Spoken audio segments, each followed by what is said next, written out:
Историки не знают, откуда в северной части Африки взялся светлокожий народ с самобытной культурой, которая так не похожа на религии других жителей континента. На этой территории находится несколько миллионов белых людей, разительно отличающихся от остальных жителей. Историки объединяют амазахов вместе с другими племенами под общим названием берберы.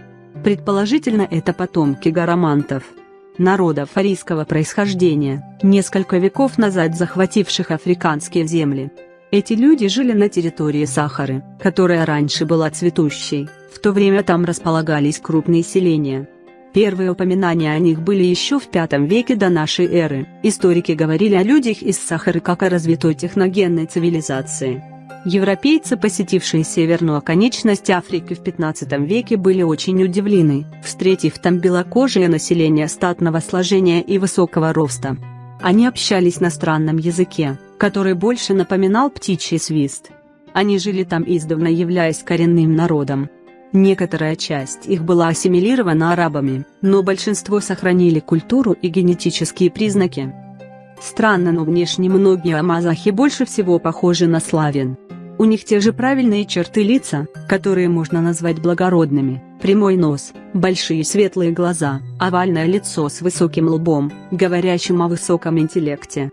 Очень интересной является манера украшать лицо хной, при этом узоры сильно напоминают славянский орнамент. Это, возможно, древнеславянские руны, которые использовались в давние времена до прихода кириллицы.